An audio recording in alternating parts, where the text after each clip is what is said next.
The biggest comeback in UFC history lasted 69 seconds. The UFC spent months selling Conor McGregor's return like the old him was coming home. The man who called the exact round he'd finish fights in, then walked out and did it. One round it will be done, mark my words. Instead, he threw one kick, his knee gave out, and the crowd booed him out of the building. Some fans had warned for months that this version of Conor no longer exists. And once you understand what actually made him, you'll see why that night ended the only way it ever could. To sell the comeback, the UFC built an entire international fight week around one man walking back to the cage. Conor McGregor, headlining the card, fighting for the first time in years. This is a martial arts delight, this bout. This is a fan favorite, iconic bout. And who's at the helm? None other than the Mac, as usual. The promo was all the classic highlights, from the 13-second flattening of Jose Aldo to the finish of Eddie Alvarez. That was the Conor they wanted you to buy a ticket for, the one who couldn't lose. In my entire life, I've never seen a fighter have so much momentum, so much buzz around them. It was a once-in-a-lifetime experience, that whole McGregor era. But UFC wasn't really selling a fight, it was selling a memory. One more look at 2016, at a price fans were more than happy to pay. And look at how the fight was actually put together. Conor picked the opponent himself, Max Holloway, a man he'd already beaten back in 2013. He picked welterweight too, where he'd walk in as the naturally bigger man, and Holloway would be the one climbing to a weight he'd never fought at. Charles Oliveira, fresh off beating Holloway, said the fight was supposed to be his, and that Conor picked the softer option, even asking for it to be 3 rounds instead of the usual 5. Primeiro você e todo mundo sabe que essa luta foi que era pra mim tá lá, né? E ele preferiu o Max pensando que ele vai bater no Max, né? Porque ele correu de mim, essa é real. So Conor got to choose a lot here. The opponent, the weight, and the size edge. And even with all of that in his favor, the odds makers still made Holloway the clear pick to win. It turned out they were being kind. But Prime Conor wasn't just a good fighter the UFC got behind. For about 3 years, he was doing things that should not have been possible. Take away the noise, and the fighter underneath was the real deal. McGregor was a southpaw who controlled the distance better than just about anyone in his division. He kept opponents pinned at the end of that long left hand, picked his moment, and took them out. People underestimate the stance and the wide range. They underestimate it until they're in there, and when they're in there, it is too late. He finished almost everyone he beat on the way up, and he called his shots. The round, the method, then he'd walk out and do exactly that. People started calling him Mystic Mac. And I done what I said I was gonna do. I feed off this. I love this stuff. This is what gives me energy. Saying I'm gonna do something. Putting it out there for the world to see, and then going out and doing it. And the best example of that was the Aldo knockout. His coach, John Kavanagh, said Conor had shown him exactly how it would end a full year before the fight. A counter left, the instant Aldo lunged in. And minutes before the walkout, backstage, he was rehearsing that exact shot. You know what's even more genius? He worked on the exact thing and he mimicked what he was going to do in the green room. There's video of him. Of who? Conor. Conor pretending to be Aldo and then him showing what he's going to do in counter. He does the exact move in the green room. Then he walked out and did it for real, in 13 seconds, the fastest finish in the history of UFC title fights. From there, he kept climbing, taking the lightweight belt off Eddie Alvarez and becoming the first ever fighter to hold 2 UFC titles at the same time. And the way he did it is still talked about as one of the cleanest title-winning performances the sport has ever seen. He made a tough, durable champion look lost, picking him apart and dropping him almost at will before the finish. And the image of him with both belts is unforgettable. But the UFC is full of elite, talented fighters. And that kind of skill can get you a belt, sure, but becoming Conor took more than just skill. So what was it? It had nothing to do with his hands. Before Conor even threw a punch, he'd already started working on his opponent, in the press conferences, at the weigh-ins, in their own heads. Yeah, I feel fear has a strong, beautiful aroma, and it turns me on. So I Nice. enjoy I the smell like of that. fear when I I like when I that. look at him. So Yeah. And early on, plenty of fans couldn't stand him for it. He was loud and cocky, and he'd insult the legends of the sport to their faces. He told Jose Aldo, the best featherweight alive, that he'd built the division himself, and that without him, Aldo was just a prelim fighter. Conor spent months taunting Aldo, including in Aldo's own country, where he told a room full of Brazilians he owned the place. I looked him dead in the eye and I said, "Uva morrer," which means "you will die" in his own language. Portuguese. His bottom lip quivered, his eyes watered, and that was it. He walked off, we He's walked scared? off, and that is it. Of course he Wait, is can you scared. say it again one more time? Uva morrer. That's hot. And by the time they actually got to the cage, something had already shifted. An 18-fight unbeaten streak, and the champion looked rattled before a single punch had landed. Aldo charged in angry, swung wild, and walked straight into the left. Chael Sonnen pointed out that when you talk like that, your opponent stops fighting his game plan and starts fighting on emotion. When you talk trash, it does a couple of things. The public will believe that you're trying to get into your opponent's head. And some guys are so mentally weak, the public might be right. There might be fighters that are so weak out there, regardless of their level of success, that you can frustrate them. What good does that do, you might ask? I'll tell you.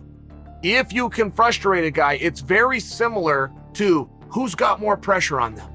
You hear these questions, but then the sports announcer never tells you why it matters. Why it matters if you're in somebody's head, quote unquote, or who has the pressure. It creates a fatigue. It makes you tired faster. There's an actual chemical release in your brain, and it will get your body tired if you're the one that cares more, or if you're the one that has more pressure, or if the opponent is in your head, just so you understand this. Emotional fighters make mistakes, and it kept happening. Dustin Poirier has admitted that before their first fight, Conor rattled him so badly he wanted to brawl right there at the weigh-in a full day early. I'm an emotional guy, you know, I wear my heart on my sleeve, and it showed in that fight. I listened to everything that Conor said and thought about it too much. I listened to the critics, and I just, over the course of my career, realized that what really matters is my preparation and my readiness and mindset to go in there. So yeah, Conor had a left hand that could end your night in a single shot, but he also had a way of getting into your skull that meant you were beaten before you walked out. He turned fear into a weapon, and it was maybe the biggest edge he ever had. But even those two things don't explain how fast he shot up the ranks. Conor went from a UFC debut to the top of the sport faster than almost anyone before him. I don't fight like anybody else. I don't throw shots like anybody else. I don't move like anybody else. So it's hard to prepare for a guy like me. And then you're talking with the pressure bubble that comes with fighting me. It's not like fighting a normal man. I don't think people realize that until they are involved in it. And then there's these type of things going on. I mean, people shut down with that. A climb like that is easy to put down to raw talent and good timing. But watch how it actually happened, and you start to see the moving parts. McGregor was a big featherweight, dragging himself through a brutal cut down to 145 pounds. By fight night, he'd piled it all back on and walked in bigger than the men across from him, with more reach and power than a featherweight was supposed to have. And in those early years, he fought a ton. While the other contenders sat around waiting on a title shot, Conor kept stepping in. Several times a year, sometimes only a couple months apart, stacking wins and headlines while everyone else stalled. Even in the early days, he was already promising he'd be the biggest star the company had ever produced, and every win after that made the promise sound less insane. I feel like I run the UFC. I feel I'm setting My up man, to become my CEO man. of the There he UFC is. one day, you know, so But none of it meant much until somebody could test him. Chad Mendes was that test. A two-time All-American wrestler in on short notice who did exactly what everyone feared. He put Conor on the mat again and again, opened a cut on his face, and dragged him into deep water for the first time. And despite all that, Conor still found the finish. Bloodied and exhausted, he caught Mendes late in the second round and put him away. A lot of people said I was protected from this particular type of opponent, the American wrestler. no way they're going to put him in with an American wrestler. He's a cash cow. They don't want to sacrifice the cash cow. And all that type of shit I was hearing for a long, long time. So not only did they give me an American wrestler, they gave me on 2 weeks' notice when they knew and everyone knew that I had one of the toughest camps of my fighting career. So it was an opportunity to go in and do that, and I'm happy with how it all shaped up. And if anything, it just comes full circle and makes this even bigger now. I am a champion. I am a two-way world champion in a previous organization. I am now a world champion in this organization. So I rightfully have world champion on my title. He has world champion on his title. Now we unify the belts. It worked out perfectly. That was the night the myth started to feel real. He was a big, busy, and now battle-tested problem with a left hand and a mind game dropped on opponents who'd never seen anything like him in front of a company desperate for this kind of star. Every piece of it was built on purpose. So when the unbeaten UFC run finally ended, that should have killed the magic, right? Well, fans didn't have long to wait to find out. Nate Diaz took a fight against Conor on 11 days' notice after Conor's original opponent pulled out. With no time to cut weight, they bumped it up to welterweight, and Conor walked in around 25 pounds heavier than his usual class. He dominated the first round. Then he gassed. Diaz cracked, and Conor shot a desperate takedown, gave up his back, and tapped to a choke. You know, it stings real bad, but this is the fight business. I've been on the end of many defeats in my life, and I've rose back, so I will not shy away from it. I will not make excuses for it. I will assess it and come back. The invincible streak was over. The aura, the fear, the whole act, all of it should have died right there in the cage. Instead, people saw Conor McGregor lose, clean, on the biggest stage there was, and they didn't turn away from him. The rematch turned the whole thing into a story about will. 5 hard rounds, his ego on the line, and Conor edged it back on the cards. Then he made history, knocking out Eddie Alvarez for a second belt and openly calling himself the greatest to ever do it. Like you could see, Eddie Alvarez just got bewildered by it. I mean, the combinations he hit him with while just subtly avoiding Alvarez's punches, genius shit. Genius. And the receipts backed it up. That Diaz rematch became the biggest selling pay-per-view the UFC had ever done until Conor himself broke the record later. A clean loss was supposed to shrink him, but instead it proved fans would pay to watch him whether he won or not, which made him a bigger draw than he'd ever been. He'd lost the aura of invincibility. He was about to walk away from the sport entirely to box, and somehow, through all of it, he kept getting bigger.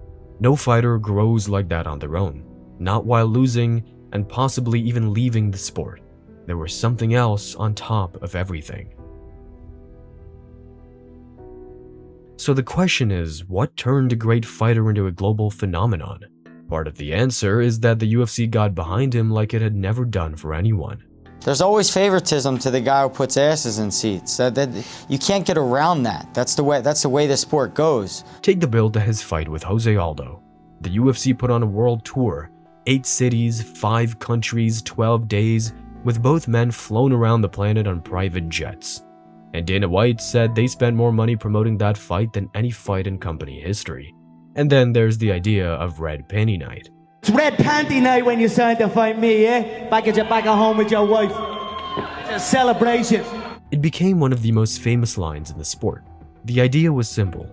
Sign to fight Conor McGregor, and win or lose, you'd walk away rich. A career payday for one night's work. And you can see why. Conor went on to headline 8 of the 10 biggest pay-per-views the UFC has ever sold, with the Khabib fight becoming the single biggest selling event in company history. You can't take away the talent or the talking, that was all Conor. But the reach, the platform, the sheer volume of it, part of that is down to the machine pushing one man harder than it ever had. So much so that at his peak, he had the whole world believing something that should have been impossible. And that same machine never really stopped. Years later, it was the thing selling his comeback. Conor made the whole world believe he could switch to boxing and beat the best whoever did it. Like, look, the guy's got balls. He's willing to fight. He's willing to fight literally the best boxer of all time. He had never boxed a professional round in his life. Floyd Mayweather had 50 fights and had never lost one. On paper, it was a circus. A UFC fighter stepping into the best boxer alive's own sport on his terms, in his gloves, under his rules. It didn't matter. Conor sold it anyway. The fight pulled 4.3 million pay-per-view buys, the second biggest in combat sports history, and millions more around the world. He walked away over $100 million richer. And in the years since, he said that was the turning point, the night the money got bigger than the fighting. After he lost to Floyd Mayweather, since the bout ended, the 29-year-old has been living it up on the party isle of Ibiza with his family, enjoying good food, renting a lavish villa, lounging in the Mediterranean sunshine, and splashing out on a $12 million super yacht. After that, his image came apart in public against Khabib. He threw a dolly through a bus window and got arrested. He aimed his trash talk at the man's faith and his family. Then he was choked out in the 4th round, and the arena rioted afterward. That was the night the fear weapon stopped working. Because for the first time, Conor wasn't the most dangerous man in the build-up. He'd met someone the act couldn't shake. And once everyone had seen that, the talking kind of got hollow. The thread behind it was gone. His career after that wasn't anything like prime Conor. The Poirier fights ended in a knockout, then a snapped leg, and a stretcher carried out of the cage. It's obviously easier to say in hindsight now, but like Conor fighting Dustin Poirier after basically only fighting, 5 rounds in 4 years, doesn't make sense. You know how the game works. I know a lot of guys are like, oh, ring rust isn't real. I beg to differ, dude. And for Conor to take all that time off and he has all these other businesses going on, he beat Cerrone, so we're like, oh, he's ready to go. Cerrone's a little older. And then fights Dustin Poirier, and the number 2 lightweight in the world. Like that's not the move, man. His team should have been smart about it. What do you think they should have done? Fought Nate Diaz, the trilogy, get that win. Hope his chances of winning that fight are way better than beating Dustin Poirier, this fucking dog who's been in the game and lives, eats, and sleeps fucking in the lightweight division. And away from the sport, a Dublin civil court found him liable for sexual assault, and sponsors cut ties. The fighter who terrified the division was gone. And so was the man the whole world wanted a piece of. And that was the version of Conor McGregor the UFC put back in the cage. Even with all that being said, on fight night, everything looked like the old days. A sold-out T-Mobile Arena, a record-breaking gate, and fans who'd flown in from all over the world and spent thousands just to be in the building when Conor McGregor walked out one more time. Then the cage door shut, and it was over almost before it began.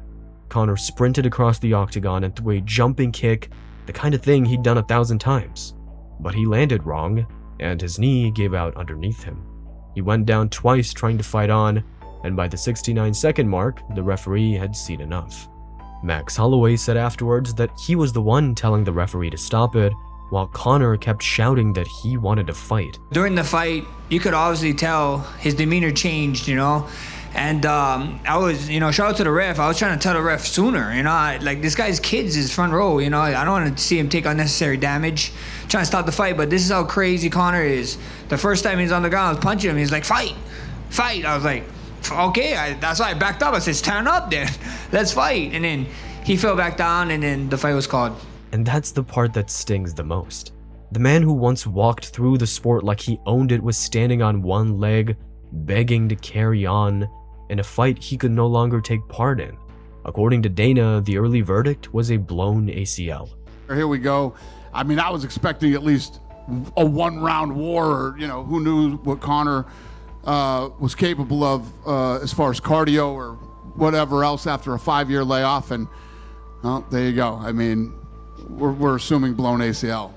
I'm no doctor, but that's what I figured when I saw it, and doctors think the same thing too. The crazy thing is, 13 years earlier, in his very first fight with Max Holloway, Conor blew out his knee then too. But back then, he gritted through it and won anyway.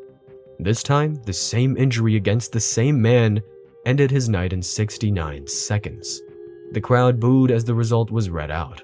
Conor skipped his post-fight interview, skipped the press conference, and left the arena without speaking to a single person. Then, hours later, he posted from what he called a dark place, telling fans his head gasket was gone and describing the whole night as hell. The fans had paid record money to see the return of prime Conor McGregor.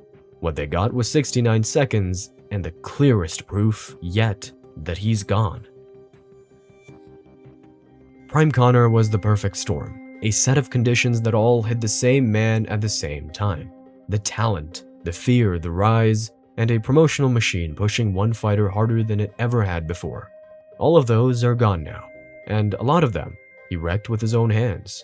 For years, the question was what exactly would be left if the UFC ever put him back in the cage. At UFC 329, everyone found out, because the one piece of the storm he could never manufacture again was the fear. You can't terrify anyone after the world has watched you get knocked out, choked out, and carried out of the cage on a stretcher. And you definitely can't do it after they've watched you get helped out of the building on one leg. Listen, I haven't seen the results of the medical scans or anything they've done, but if it's a torn ACL, after being away for 5 years, if it's an ACL tear, I mean, that's another year. The guy's done. You know, he's done if he has a torn ACL. That's why Prime Conor still doesn't make sense. He was a moment in time, and that moment has already closed. But the strangest part of the whole night is that the act still worked. The gate broke the company record. The arena sold out in days. Even now, with everyone able to see how much of him is gone, Conor McGregor remains the biggest draw the sport has ever produced. And the machine has no plans to stop. Before Conor had even left the building, Max Holloway was already talking about a trilogy fight. I mean, you called for the trilogy, right? I'm sure there's several million reasons why that would make sense to you. But I mean, is there any part of you that's like, I don't know if that really does make sense to go fight that guy? Nah, bro. He was talking about this 170 domain. I put in this 170 work. We worked our asses off here, especially after turning around so fast after that March fight, and to come back. I wanna feel this domain that he's talking about, this 170 Conor that he's talking about, this different world. That's what I want. So I know I want to see what his injury is, and you know, for me, I'm down to come back 2027. You know, with that March fight and this fight, I know I came out unscathed, but I owe my family some time. I owe my wife and my son some time, some family time. So that's why I focus. You know, you guys are gonna see Bless return in 2027. And as long as fans keep paying to chase that old feeling, someone will keep selling it to them. Maybe that's the saddest part of all. Prime Conor McGregor called everything. The titles, the money, the rounds, the whole ride. The one thing he never called was how it would end. The crazy thing is, at his peak, Conor McGregor got so big he outgrew the entire company that made him. To find out how, check out this video next. Thanks for watching.